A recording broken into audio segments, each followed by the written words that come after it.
네, 안녕하세요. 오클로 신주윤 대표입니다. 얼마 전에 저희 딸이 동물이 나오는 영화를 보고 와서 곤충도 동물이야? 라고 묻더라고요. 그리고 강아지는 시력이 잘 나와?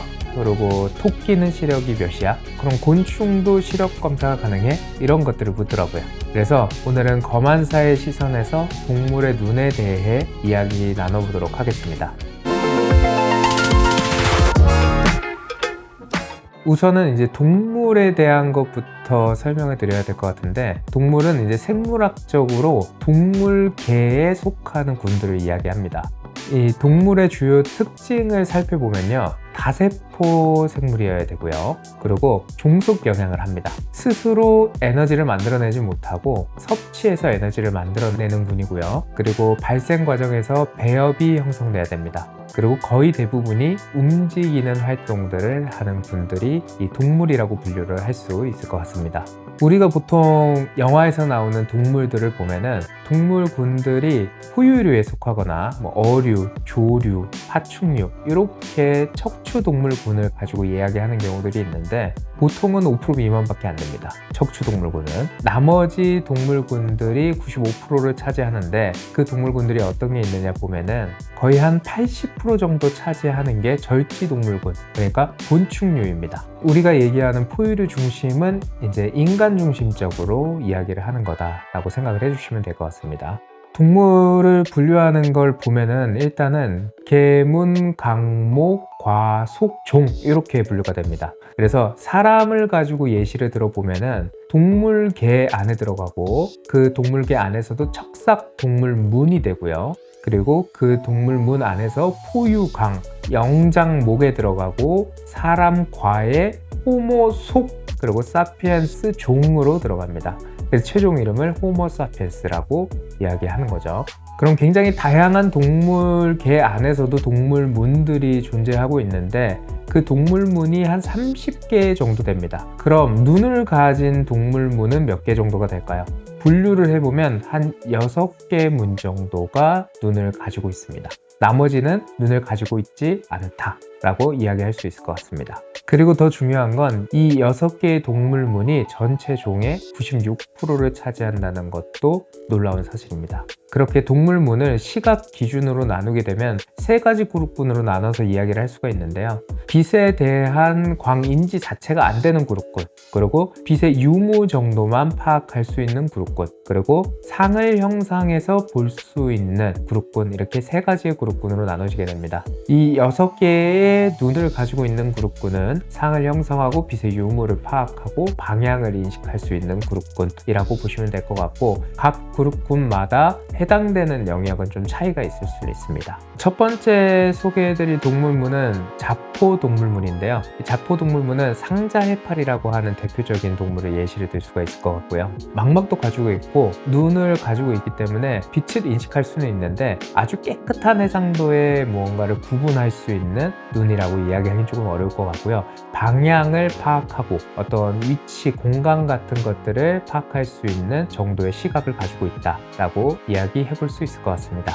두 번째 군은 이제 연체동물문인데요. 우리가 잘 알고 있는 문어나 오징어류들을 이야기를 해볼 수가 있는데요. 이 문어 같은 경우에는 거의 인간과 비슷한 시각을 가지고 있다라고 이야기할 수 있습니다. 하지만 이제 연체동물문 안에서도 앵무조개 같은 경우에는 해상도가 그렇게 높지 않다고 하니 연체동물문 자체가 인간과 동일한 시각을 가지고 있다라고 이야기하기는 조금 어려울 것 같습니다. 세 번째는 환형동물문인데요. 대표적인 동물군은 이제 지렁이를 얘기할 수 있을 것 같고요. 지렁이가 눈이 있나? 라고 생각할 수는 있는데, 이제 빛의 유무와 명암, 그리고 움직임 정도도 어느 정도 파악할 수 있다고 합니다. 그 다음은 가장 많은 이제 종을 차지하고 있는 절지동물문인데요. 절지동물문에 이제 대표격으로 들어가는 동물군이 곤충, 새우, 개 이런 군들이 될 것 같고요. 보강구조를 가지고 있는 경우가 많습니다. 이건 여러 가지 눈이 막 합쳐져서 하나의 눈같이 형성되어 있는 경우를 이야기를 하고요. 대표적으로 이제 파리 같은 경우에는 이제 시력이 인간의 한 100분의 1 정도 수준을 가지고 있다고 하고요. 벌은 시력은 50분의 1 정도. 잠자리는 곤충류 중 안에서는 해상도가 굉장히 높은 편 안에 들어간다고 합니다. 곤충류들은 이 해상도는 낮지만 움직임 감지를 최대한 높여놓은 전략을 통해서 생존 전략으로 사용했다라고 생각을 하실 수 있습니다. 네, 그리고 척삭동물문입니다. 이 척삭동물문에는 이제 사람도 들어가고 조류도 들어가고 어류도 들어갑니다. 그러니까 우리가 알고 있는 이제 척추동물이라고 생각을 하시면 될 것 같고요. 사람은 구조적으로 해상도를 구분할 수 있는 게 최대 2.0 정도라고 합니다. 그 이상으로는 구조적 형태적으로 해상도를 높여서 보기가 어렵다고 합니다. 그거는 이제 선명도를 구분하는 이 세포의 밀집도 때문이라고 하는데요. 우리가 실제로 독수리의 시력을 확인하기는 조금 어렵지만 이 독수리 같은 경우에는 그 구조적인 해상도를 구분하는 세포의 밀집도가 인간의 한 4배에서 5배 정도가 된다고 합니다. 그래서 이제 인간 시력을 1.0 정도의 기준으로 이야기를 한다면 독수리는 구분하는 위치나 거리 같은 것들 그리고 밀집도 이런 것들 기준으로 생각을 해보면 시력이 한 5.0까지도 나올 수 있지 않을까 라고 유추해 볼 수는 있습니다. 그리고 척추 동물이라고 해서 무조건 해상도가 높은 것은 아니고요.